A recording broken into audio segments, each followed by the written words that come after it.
right, Latin 2, here we go. Cornelia's Wedding, chapter 53. We're almost there. So there's all kinds of fun little vocab on page 285 that talks about it a little bit, and it just kind of gives you an idea as to what their ceremony looks like. And then 287, here we go. So when the day of the nuptials, the wedding, came, everyone got up early. Aurelia was urging Marcus and Sextus to hurry. Let's see. The slave women were running here and there, and they were preparing in order to prepare everything. So now we've got purpose clauses.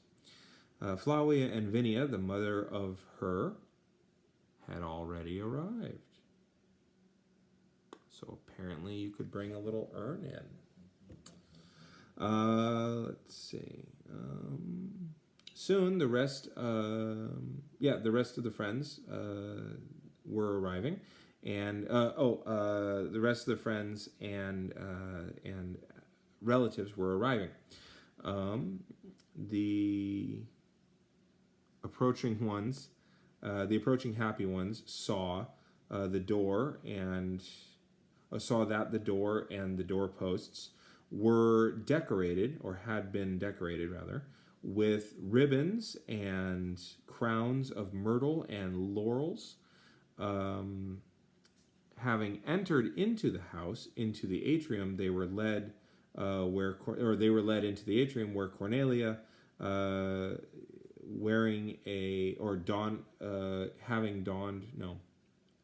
put on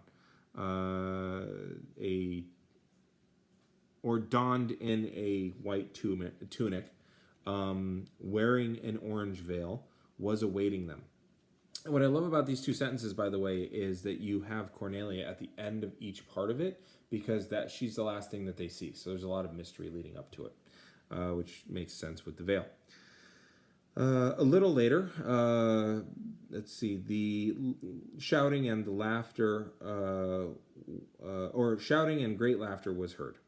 Valerius, with his relatives and friends, was entering. Cornelia, with her attendant, was standing at the altar. Again, the matron of honor was standing at the altar. With the sacred rites having been prepared properly, the auspex, the priest, the officiant, stepped forward to sacrifice the pig. Yeah, so here's the thing. When you talk about weddings and like going up to the altar, an altar is a thing that you sacrifice stuff on. So they slaughtered a pig and then read its guts right there in front of everybody. Okay? Yeah, that's kind of fun. And he would have to read and tell you if it was auspicious or not. That's where auspex, So if you pay him enough, it's going to look good. If you don't, yes. Once when he had inspected the innards, he said that the omens are good. Now, two things. Exta means like innards, because when you see them, they're outside of them, right? Two, look very closely at line 9, the very middle word. Omnia is different than omnia. If you translate it as, it's all good, I mean, you're pretty much right, but this is literally the omens are good.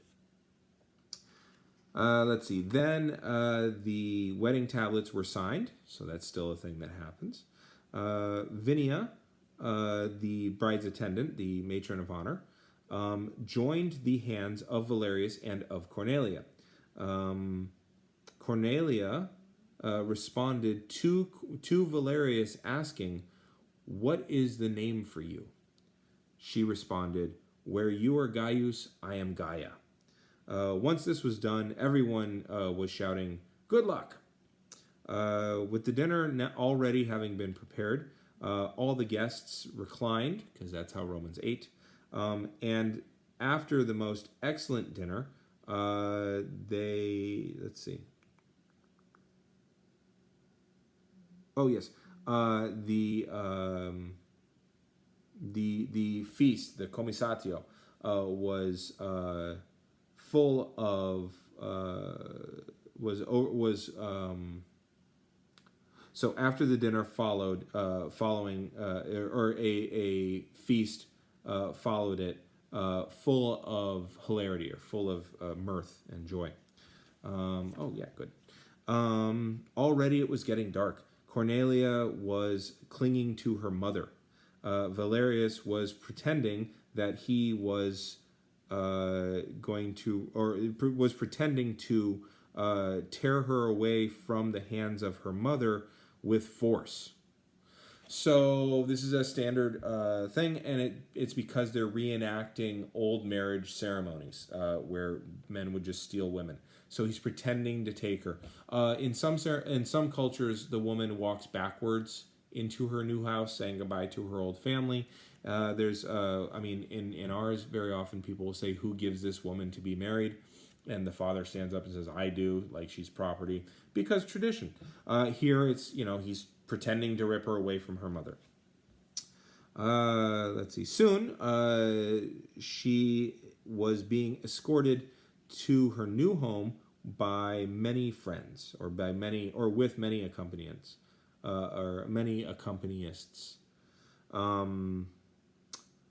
Let's see. 5 boys were going ahead of them, who were carrying burning torches.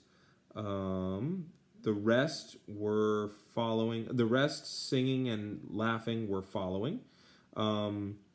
They were throwing nuts to the children, who were running from all places. So when you see a wedding happening, you run out and people throw. It's kind of like when Santa comes to your neighborhood or something like that, or if you're at a parade and they throw candy out, right? So yeah, that happened. Again, if you watch Godfather Part 1, you'll see a wedding like this. When they had come home, the new bride was carried over the threshold so that she does not slip. Now, I want to give you one more translation of this. When they had come home, the new bride was carried over the threshold lest she slip. Because "ne" can mean lest, or so that not. It's purpose clause, but still, I like lest.